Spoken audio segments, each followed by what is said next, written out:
Okay, अब हम next topic देखते हैं मेगास्पोरोजेनेसिस।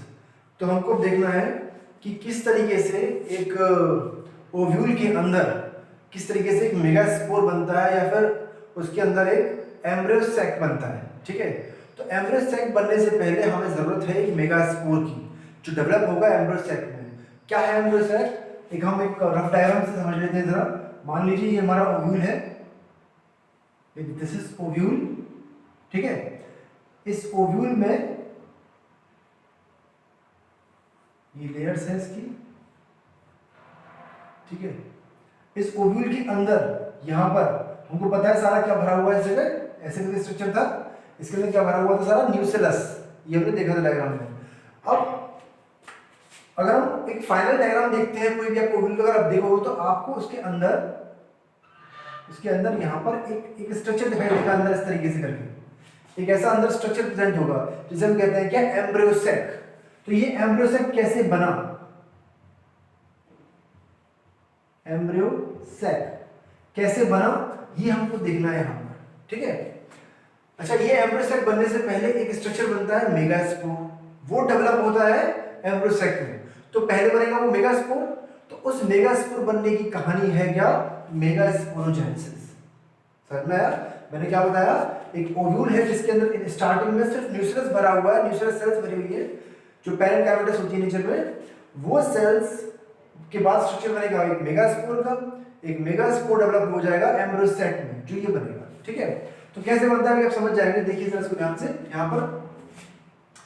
तो अगर मैं स्टार्टिंग की बात करूं यहां पर, तो यहां पर पूरे में सेल्स भरी हुई न्यूक्लियस, हमें पता है सारा is filled with parent cavity cells known as nucleus.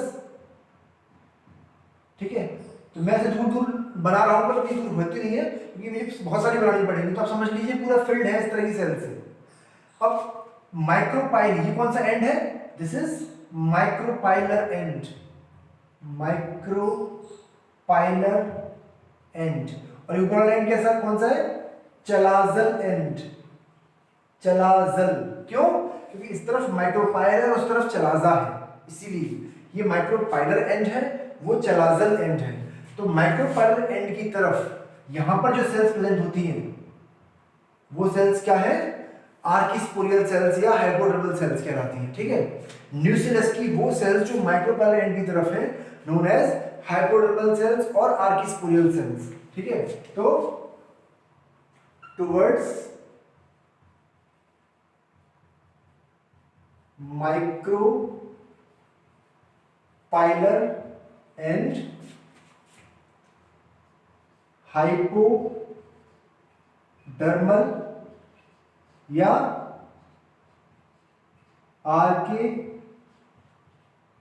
Archesporial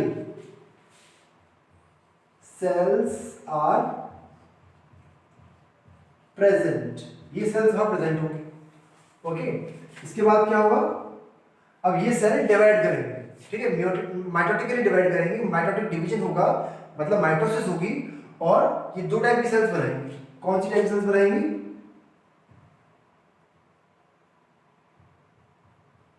they divide mitotically. ठीक है, अब माइटोटिकली डिवीजन हुआ तो क्या बनाया उन्होंने?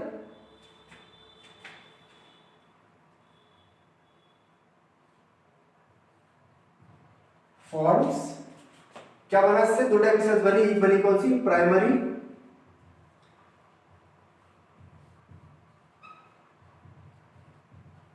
Parietal cells and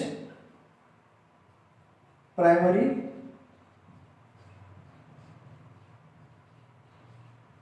sporogenous cells. ठीक है, ये बनी, इसको स्पोरोजीनस सेल्स ही कह लो आप। ठीक है, तो पैराइटल सेल्स और स्पोरोजीनस सेल्स बनी। अब ये स्पोरोजीनस सेल्स जो है, मान लीजिए समझिए ये है आर्किस्पोरियल सेल, ये डिवाइड हुई इनमें से।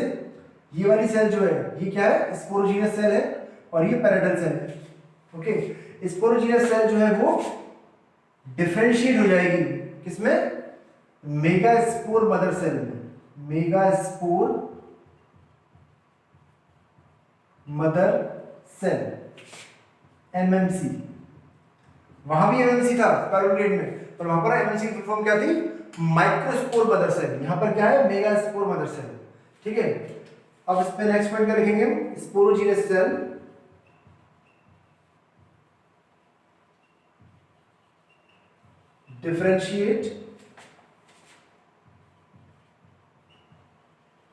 डिफरेंशिएट्स इनटू, किस में कन्वर्ट हो जाएगी? Megaspore mother cell.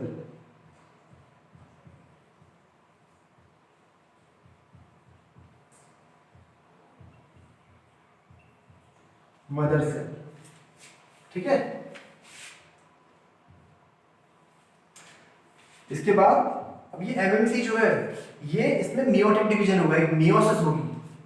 एमएमसी मैं शॉर्ट में लिख दे रहा हूं, एमसी अंडरगो मियोसिस, यहां पर मियोसिस होगी, ठीक है।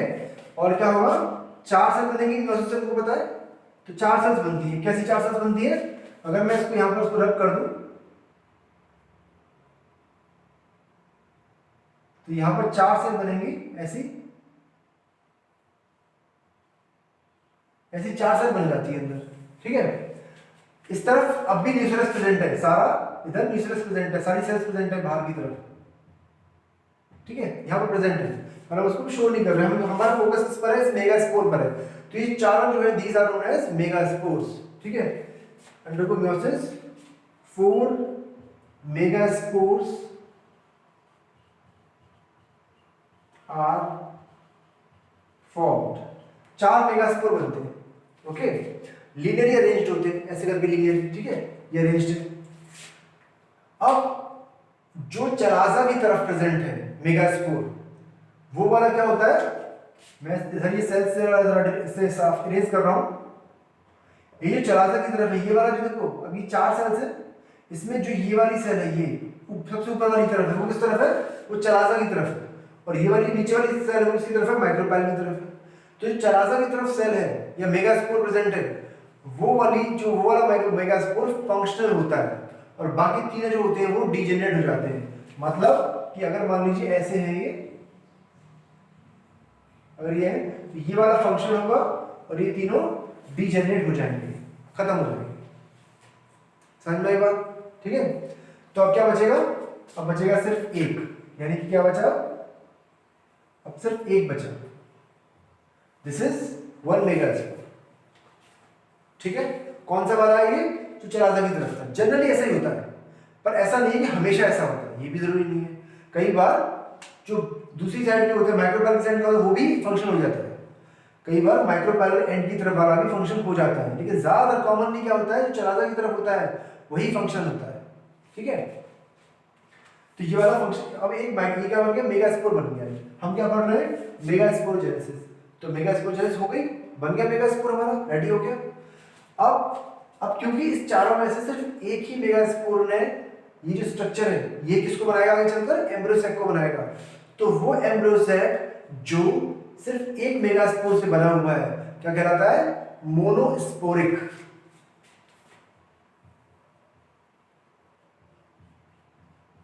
मोनोस्पोरिक।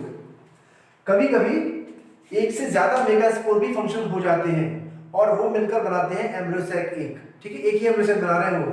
ऐसा एम्ब्रियोसैक, भाई मेगास्पोर के बाद नेक्स्ट चीज क्या बनती है? एम्ब्रियोसैक बनती है। अब जो एम्ब्रियोसैक एक से ज्यादा मेगास्पोर से डेवलप होगा, ध्यान से सुनिएगा, नॉर्मली क्या होता है कि सिर्फ एक ही मेगास्पोर फंक्शन रहता है और ये आगे चलकर डेवलप हो जाता है किसमें? एम्ब्रियोसैक में। अब एक से ज्यादा अगर फंक्शन हो रहे हैं इसमें, चारों में से 3 डिजेनरेट यहाँ पे हो रहे हैं, अगर मान लो 3 नहीं हो रहे, 2 डिजेनरेट हो रहे हैं, 2 फंक्शन ले रहे हैं, अब दोनों मिलकर एक एम्ब्रियोसैक अगर बना रहे हैं, तो वो एम्ब्रियोसैक जो कि 2 से बना हुआ है, तो वो क्या है? वो बाइस्पोरिक है। तो मोनोस्पोरिक, बाइस्पोरिक या फिर पॉलीस्पोरिक। तो दूसरा वर्ड हम क्या यूज करते हैं? पॉलीस्पोरिक। अगर एक से ज्यादा मेगास्पोर लग रहे हैं एक एम्ब्रियोसैक को बनाने में, तो उस एम्ब्रियोसैक को हम कहते हैं क्या? पॉलीस्पोरिक डेवलपमेंट ऑफ एम्ब्रियोसैक या पॉलीस्पोरिक एम्ब्रियोसैक। और अगर एक ही मेगास्पोर लगा है उस एम्ब्रियोसैक को बनाने में, तो वो एम्ब्रियोसैक कहलाता है क्या? मोनोस्पोरिक। ये इंपॉर्टेंट पॉइंट है, ठीक है, इसको नोट कर लीजिएगा। Okay, this is megasporogenesis. तो इसके बाद हम देखेंगे क्या, डेवलपमेंट ऑफ मेगास्पोर, यानी कि मेगा गैमेटोजेनेसिस भी कह सकते हैं इसको हम। जैसे कि वहां पर हमने देखा था क्या, माइक्रो गैमेटोजेनेसिस, ठीक है।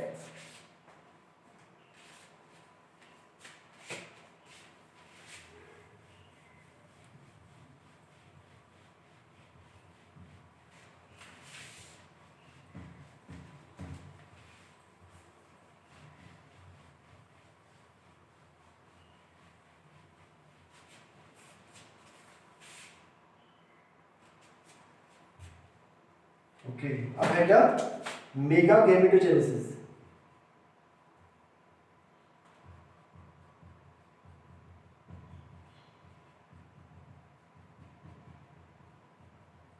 मतलब डेवलपमेंट ऑफ मेगास्पोर।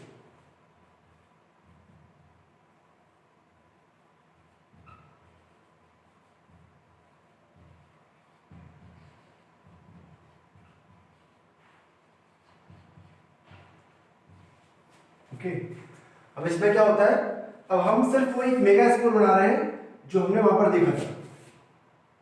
मान लीजिए ये वो मेगास्पोर है जो बना है, 3 डिजेनेरेट हो गए और एक बचा है, तो वो मेगास्पोर है ये, ठीक है। अब ये मेगास्पोर जो है ये कैसा है, अभी ग्रो करेगा साइज में, ठीक है। और ग्रो करेगा, इसमें क्या होगा, ग्रो करने के बाद 3 सक्सेसिव मतलब क्या होता है, लगातार 3 सक्सेसिव फ्री न्यूक्लियर डिविजन्स होंगे, ठीक है। मतलब क्या है इसका, कि देखिए मैं समझाता हूं यहां पर। First division, first nuclear division,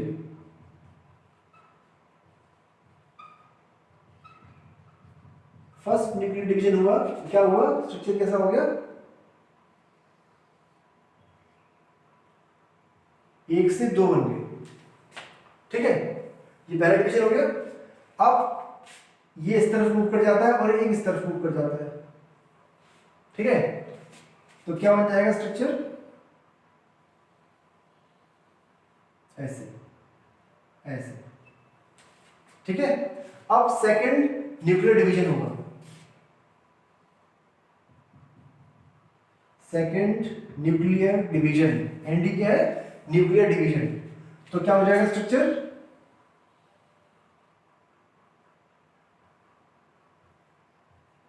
ये हो गया, 1 से 2 सेल होंगे। कौन से तीनों जो डिवीजन हो रहे हैं कैसे, ये माइटोटिक डिवीजन है, ठीक है। ओके, फिर क्या होगा, फिर थर्ड डिवीजन होगा,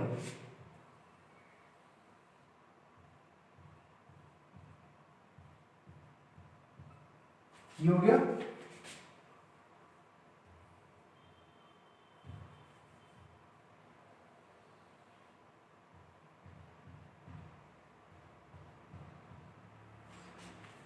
ये थर्ड न्यूक्लियर डिवीजन हो गया।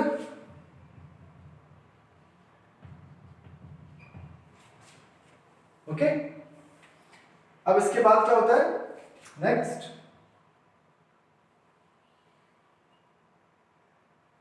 इनमें से जो एक एक है, जो एक एक सेल है, जो न्यूक्लियस है, वो इस तरफ मूव कर जाता है, ठीक है। इस तरफ मूव कर जाएगा, इधर से लास्ट वाला और इधर से पहला वाला। तो स्ट्रक्चर क्या होगा, ऐसा हो जाएगा, ठीक है। अब साइटोप्लाज्मिक डिवीजन होगा, मतलब साइटोकाइनेसिस होगा। अभी तक क्या हुआ है, कैरोकाइनेसिस, अब क्या होगी, साइटोकाइनेसिस। तो अब यहां पर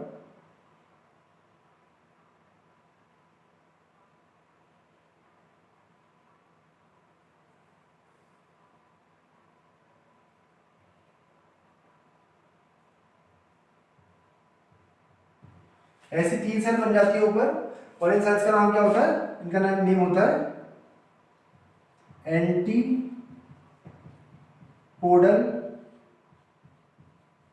सेल्स, ठीक है।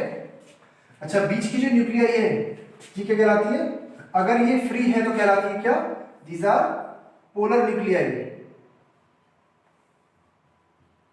Polar nuclei.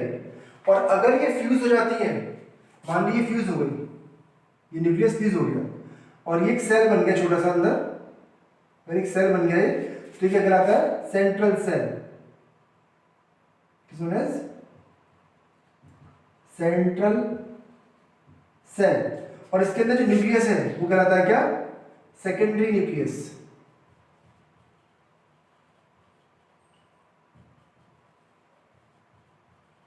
Secondary nucleus, okay. अच्छा, नीचे की तरफ जो सेल्स हैं 3, वो कैसी हो जाएंगी?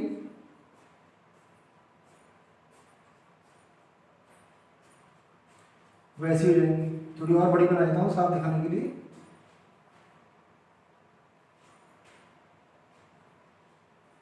ठीक है, ये सेल्स हो जाएंगी। इसका न्यूक्लियस ऊपर होगा और इनका नीचे होगा।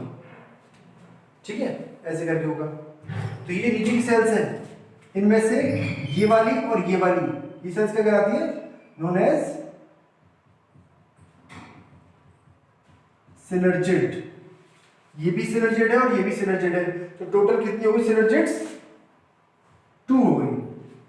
2 सिनर्जिड्स है, ये वाली और एक ये वाली। ठीक है, मैं इसको ऐसे लेके एरो ले आता हूं इधर की तरफ, इसमें मर्ज कर देता हूं। तो ये एक सिनर्जिड है और ये सिनर्जिड है।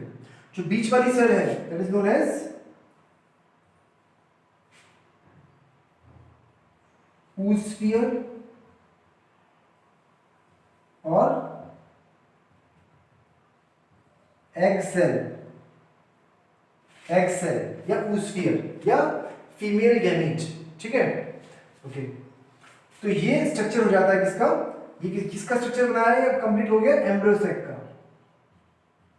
Embryo sac, this is embryo sac. Embryo sac के अंदर ही गैमीट प्रेजेंट है, फीमेल गैमीट, जैसे हम ये वाला है oosphere या एग सेल। तो इसीलिए एम्ब्रियो सेक को क्या कहते हैं? गैमीटोफाइट। कैसा गैमीटोफाइट? फीमेल गैमीटोफाइट, क्योंकि इसके अंदर गैमीट प्रेजेंट है। तो ये क्या हो गया?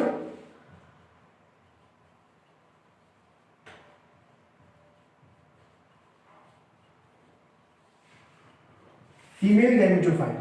ठीक है, अब अगर आप स्ट्रक्चर को गौर से देखोगे तो आपको दिखाई देगा उसमें कि ये जो पूरा स्ट्रक्चर है इसमें कितने सेल्स प्रेजेंट हैं? 3 ऊपर, 3 नीचे और बीच में एक। तो कितने हो गए? 7 सेल। तो ये 7 सेल स्ट्रक्चर है। लेकिन अगर हम न्यूक्लियाई देखते हैं तो न्यूक्लियाई कितने?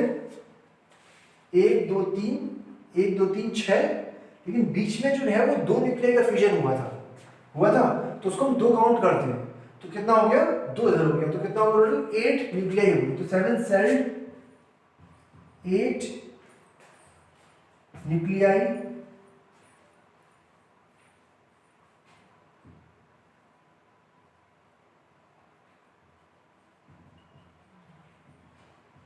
स्ट्रक्चर है।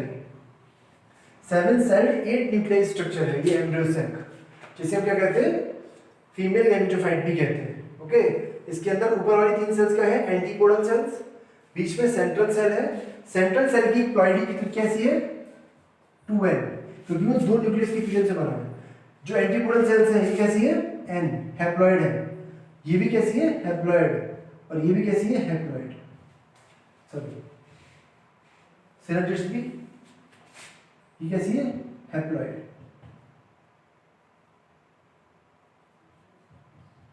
हैप्लॉइड।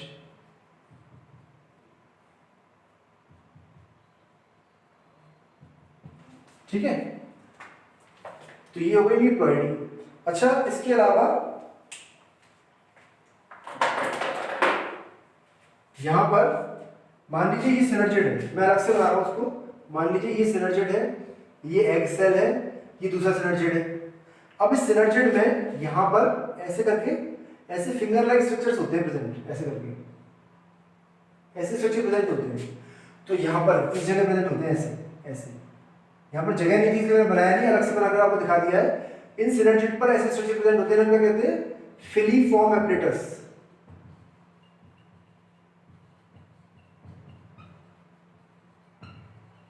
Filiform apparatus. अभी इन सबका फंक्शन हम देखेंगे, सिर्फ आप स्ट्रक्चर समझ लीजिए कि क्या हुआ इसमें। ठीक है, मैं फिर से एक बार एक्सप्लेन कर देता हूँ कि जो मेगास्पोर बना था उसमें पहला न्यूक्लियर डिवीजन हुआ, तो उसमें लगातार 3 न्यूक्लियर डिवीजन होते हैं एक के बाद एक। तो जो पहला न्यूक्लियर डिवीजन हुआ तो न्यूक्लियस डिवाइड हुआ, 2 न्यूक्लियस बन गए।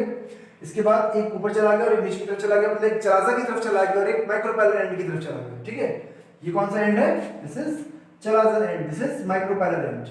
ओके, और वहां पर जाकर उन्होंने फिर से डिवीजन, फिर सेकंड डिवीजन किया, तो 2 सेल्स ऊपर 2 सेल नीचे हो गई, फिर एक डिवीजन हुआ तो 4 ऊपर और 4 नीचे हो गई। माइटोटिक डिवीजन हो रहा है तो एक सेल, एक न्यूक्लियस 2 में डिवाइड करेगा, तो 2 4 में करेंगे, तो ऊपर से एक और नीचे से एक न्यूक्लियस है वो बीच में सेंटर में आ गया और इन्हें हम कहते हैं पोलर न्यूक्लियाई। अब साइटोप्लाज्म का डिवीजन हुआ और सेल्स बन गई। ठीक है, तो दिस इज एम्ब्रियो सैक या फीमेल गैमेटोफाइट। ठीक है,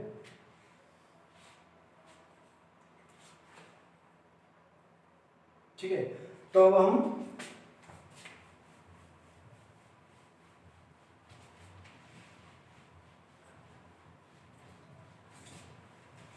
अब हम देखते हैं कि इन एंटीपोडल सेल्स का और सिनेप्टिक्स का क्या फंक्शन है। ठीक है, तो पहला वाला क्या, एंटीपोडल सेल्स।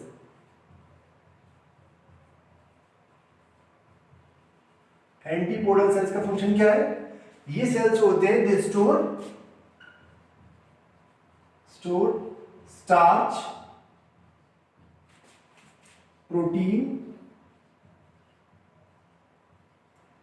And lipids. और ये तीनों ही चीजें किस लिए होती हैं, ग्रोथ के लिए या फिर एनर्जी देने के लिए या फिर आपका डेवलपमेंट के लिए। ठीक है, तो ये जो चीजें इन्होंने क्या कर रखा है, एंटीपोडल सेल्स से तीन चीजों को स्टोर कर रखा है। क्यों कर रखा है, किसको न्यूट्रिशन देना है इनको, इनको देना है डेवलपिंग एम्ब्रियो को। अब इस एम्ब्रियो सेक के अंदर ही एम्ब्रियो डेवलप करता है, बाद में आगे चलकर हम देखेंगे कैसे करता है। तो ये जो तीनों चीजें हैं, ये जो स्टोर हो जाती है एंटीपोडल सेल्स में, तो कुछ टाइम के लिए एम्ब्रियो सैक को ये न्यूट्रिशन देती है, कौन, एंटीपोडल सेल्स। ठीक है, बाद में ये डिजेनरेट हो जाती है, तो प्रोवाइड, दूसरा फंक्शन क्या है, provide nutrition to growing embryo and get degenerated after that, उसके बाद डिजेनरेट हो जाएंगे। ठीक है, दूसरा है क्या, सिनर्जिड्स। अच्छा, पहले ये जान लीजिए कि सिनर्जिड्स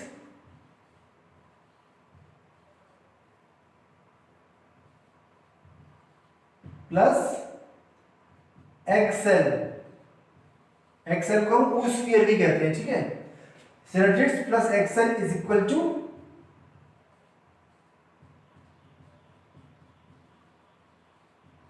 एग एपरेटस, इसको हम एग एपरेटस कहते हैं। ठीक है, ओके, क्या फंक्शन है सिनर्जिड्स का, तो पहली चीज तो सिनर्जिड्स का कंटेन करते हैं filiform apparatus, they contain, they have filiform apparatus. तो क्या फंक्शन है फिलीफॉर्म एपरेटस का, अब मान लीजिए ये है, दिस इज ओव्यूल, ये है अंदर एम्ब्रियो सैक और यहां पर प्रेजेंट है क्या, ये सिनर्जिड्स, और यहां पर फिलीफॉर्म एपरेटस प्रेजेंट है। तो और ये किसके अंदर प्रेजेंट है, ये ओव्यूल, ये है ओवरी के अंदर, ये स्टाइल और ये स्टिग्मा, ऐसे है। अब यहां पर पॉलन ग्रेन हो गया, तो पॉलन ट्यूब आई इसमें से, वो हमने देखा था आती है। पॉलन ट्यूब जो आई वो ऐसे करती हुई और कहाँ पहुंचती है, वो इसके अंदर पहुंच जाती है, वो यहाँ एम्ब्रियो सैक तक। ठीक है, ओवरी के अंदर एंटर करती है, एम्ब्रियो सैक तक पहुंच जाती है। एम्ब्रियो सैक के अंदर जब वो एंटर करती है तो किसके थ्रू एंटर करती है, वो एंटर करती है किसके थ्रू, सिनर्जिड्स के थ्रू। मतलब मान लीजिए कि ये एक सिनर्जिड है और जो पॉलन ट्यूब आ रही है वो ऐसे करके इसमें एंटर करके बस्ट कर जाएगा, इसका जो एंड होगा, टिप होगी, वो बस्ट हो जाएगी। ओके, ये बस्ट हो जाएगी तो उसमें जितना भी कंटेंट है वो सब उसमें निकल आएगा बाहर एम्ब्रियो सैक के अंदर। मैं फिर से बता रहा हूँ, ये पॉलन ट्यूब जो निकली है ये माइक्रोपैला एंड की तरफ से एंटर करती है ओवरी के अंदर, फिर एम्ब्रियो सैक में एंटर करती है। एम्ब्रियो सैक में कहाँ से एंटर करेगी, थ्रू सिनर्जिड्स, चाहे वो ये वाला हो सकता है चाहे ये वाला हो सकता है। सिनर्जिड्स को रप्चर करती है, वो अंदर एंटर करती है। ठीक है, अब इन फिलीफॉर्म एपरेटस का काम क्या है, फिलीफॉर्म एपरेटस इस कुछ केमिकल रिलीज करते हैं और वो केमिकल जो होते हैं इस पॉलन ट्यूब को अपनी तरफ अट्रैक्ट करते हैं, खींचते हैं, जो कि एग्जांपल है इसका कीमोट्रोपिज्म का। ठीक है, तो 10th में आपने पढ़े होंगे ट्रॉपिज्म्स, कीमोट्रॉपिज्म, फोटोट्रॉपिज्म, ठीक है, हेटेरोट्रॉपिज्म। तो ये सब क्या होता है, जैसे फोटोट्रॉपिज्म क्या है कि लाइट अपनी तरफ किसी को अट्रैक्ट करे तो फोटोट्रॉपिज्म हो गया। ऐसे ही ये फिलिफॉर्म एपिटस जो है, जो सिनर्जिड्स पे प्रेजेंट है, वो रिलीज कर रहे हैं कुछ केमिकल जिसकी वजह से पॉलन ट्यूब उस तरफ अट्रैक्ट हो रही है, ठीक है। मान लीजिए ये है सिनर्जिड, इस पर ये फिलिफॉर्म एपिटस है, तो ये कुछ केमिकल रिलीज कर रहा है और ये केमिकल इस पॉलन ट्यूब को अपनी तरफ अट्रैक्ट कर रहा है। तो इट गाइड्स, गाइड के ज्यादा सही वर्ड है, filiform apparatus release some chemicals which guides pollen tube towards it, ठीक है, ये होगा पहला फंक्शन। तो है filiform apparatus which guide, which release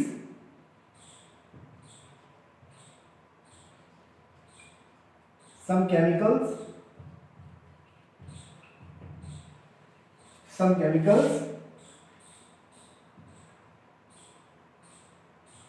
to guide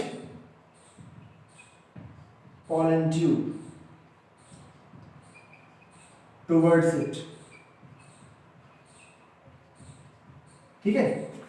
दूसरा फंक्शन क्या है, दूसरा फंक्शन यही है कि पॉलन ट्यूब जो होती है वो इसके थ्रू इसमें एंटर करती है। तो दूसरा फंक्शन क्या हो गया, pollen tube enters into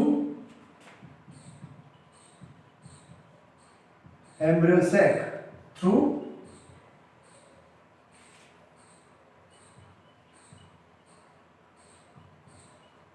synergid, ठीक है। तो ये फंक्शन हो गए किसके, सिनर्जिड्स के। ये भी बाद में डिजेनरेट हो जाता है, तो जो बचता है वो क्या बचता है कि एग सेल बचता है और सेंट्रल सेल बचता है, बाकी सब डिजेनरेट हो जाएगा इसमें से, ठीक है। This is all about development of megaspore. Okay, now next point is, the next topic is types of ovules। तो हम types of ovules पढ़ रहे हैं अभी, और ये किस बेस पर है, ये इस बेस पर है कि फनिकल जो होता है, फनिकुलस कह लो या फनिकल कह लो, फनिकल का और उसके रिलेशन में अगर हम देखते हैं तो जो ओव्यूल है उसका ओरिएंटेशन क्या है। जैसे मान लीजिए हमने अभी तक जो देखा था वो ये वाला ओव्यूल देखा था, जिसमें ये फनिकल है और इसमें ऐसे करके ओरिएंटेशन आ रहा है ओव्यूल का, ठीक है। तो इसमें तो लेकिन ये उल्टा है, अगर फनिकल नीचे से आ रहा है तो ये ऊपर मुड़ रहा है, तो ये उल्टा ऐसे आ रहा है। देखिए आप इसको समझिए, ऐसे ऐसे करके स्ट्रक्चर है, तो ये स्ट्रक्चर घूम गया है, जब घूम गया है तो चीज उल्टी हो गई तो क्या कहते हैं उसको, इन्वर्टेड। तो हमने अभी तक जो ओव्यूल देखा है वो हमारा कैसा है, वो ये वाला है, जिसे हम कहते हैं क्या, एनाट्रोपस या इन्वर्टेड, ठीक है। दिस इज एनाट्रोपस या इन्वर्टेड वाला हमने ओव्यूल देखा जो कि मोस्ट कॉमन होता है, ठीक है। एनसीईआरटी में इसका नाम दिया हुआ है एनाट्रोपस ओव्यूल डायग्राम के नीचे, लेकिन बाकी सबके बारे में नाम नहीं दिया हुआ, लेकिन नीट एग्जाम के हिसाब से ये इंपॉर्टेंट है। अच्छा, अब पहला वाला देखते हैं, ये क्या है, इसमें देखिए ये फनिकल है और ये पूरा ऐसे जा रहा है, यूं ऐसे जा रहा है, ऐसे करके ये, तो ये सीधी पोजीशन है, इरेक्ट पोजीशन है, बिल्कुल ऊपर की तरफ, बिल्कुल मुड़ नहीं रहा ओव्यूल कहीं भी, जरा भी नहीं मुड़ रहा। फनिकल के ही अगर हम देखते हैं उसकी सीधा ही नहीं है, उसी की बिल्कुल लेंथ वाइज है, सीधे सीधे बिल्कुल ऐसे करके है स्ट्रक्चर, तो इसे इरेक्ट है, तो इसे हम कहते हैं एट्रोपस या ऑर्थोट्रोपस। ऑर्थोट्रोपस या एट्रोपस या इरेक्ट ओव्यूल इसको हम कहते हैं, ठीक है। इसमें क्या है, इसमें जो ओव्यूल है और जो फनिकल है वो एक ही लाइन में आ रहे हैं पूरे, ठीक है। यहाँ पर जो ओव्यूल है वो इन्वर्ट हो गया है फनिकल की, अगर रिलेशन हम देखते हैं तो अगर ये फनिकल है, जैसे ये फनिकल है, तो ऐसे करके ये पूरे घूम गया है, ये इन्वर्ट हो गया है ऐसे करके, ठीक है। नेक्स्ट है हेमी एनाट्रोपस या हाफ इन्वर्टेड। अगर हाफ घुमा हुआ है, मतलब मान लो पूरे ऐसे नहीं घुमा हुआ है, सिर्फ इतना घुमा हुआ है, तो ये हो गया, तो हाफ इन्वर्टेड। ये फनिकल है, ये फनिकलस कह लीजिए, और जो ओव्यूल है वो इस तरीके से हाफ इन्वर्टेड है। नेक्स्ट है कैम्पाइलोट्रोपस। कैम्पाइलोट्रोपस में क्या होता है, कैम्पाइलोट्रोपस में ये हाफ इन्वर्टेड से और थोड़ा ज्यादा बेंड हो जाता है नीचे की तरफ, थोड़ा ज्यादा बेंड हो जाता है, लेकिन एम्ब्रियो सैक जो इसके अंदर प्रेजेंट है वो बेंड बिल्कुल नहीं हुआ है, वो वैसा का वैसा ही है, लेकिन ये हाफ इन्वर्टेड से थोड़ा सा और ज्यादा बेंड नीचे की तरफ हो गया है, ओके। नेक्स्ट है एम्फीट्रोपस। एम्फीट्रोपस में क्या होता है, एम्फीट्रोपस में आप इसको मान के चलिए, इसके अंदर एम्ब्रियो सैक को भी थोड़ा सा मोड़ दीजिए, थोड़ा सा घुमा दीजिए, ठीक है, बेंड कर दीजिए, तो एम्ब्रियो सैक इसमें, और देखिए इसके एम्ब्रियो सैक में अंतर है, ये इसका एम्ब्रियो सैक जो बिल्कुल सीधा है, बिल्कुल सीधा है, लेकिन इसका एम्ब्रियो सैक मुड़ा हुआ है, ऐसे का कर्व आ रहा है इसमें, ये कर्व आपको दिखाई दे रहा है, ठीक है। एक चीज ऐसे है और एक चीज ऐसे है, ऐसे आपको दिखाई दे रही है।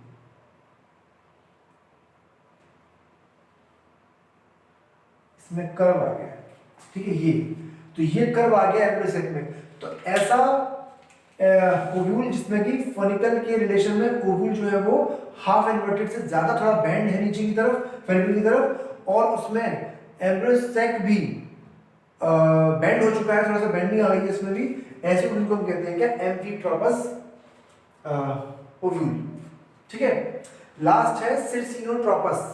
सिरसिनोट्रोपस में क्या हो रहा है, ये घूमकर वापस से इरेक्ट हो रहा है इस तरीके से आगे, लेकिन ये एक तो इरेक्ट ऐसे होता है और ये पूरा घूमकर वापस से पीछे ऊपर ऐसे इरेक्ट हो रहा है जाकर।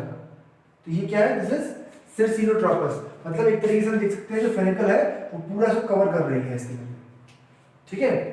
तो ये 6 टाइप के ओव्यूल हैं और ये इनकी शेप के बेस पर, इनकी ओव्यूल के ओरिएंटेशन के बेस पर, किसके रिलेशन में, फेनिकल के रिलेशन में अगर देखते हैं तो ये 6 टाइप के ओव्यूल निकल कर आते हैं, ठीक है। फिर भी अगर आपको समझ में नहीं आता है तो आप एक बार डायग्राम का देख लीजिए और अच्छे से नेट से, शायद आपको उसमें समझ में आ जाए। और जो मैंने बताया उससे थोड़ा मैच करके देखिए। फिर भी नहीं आता है तो just message me and I will explain it more, okay. ये हो गया टाइप्स ऑफ ओव्यूल्स।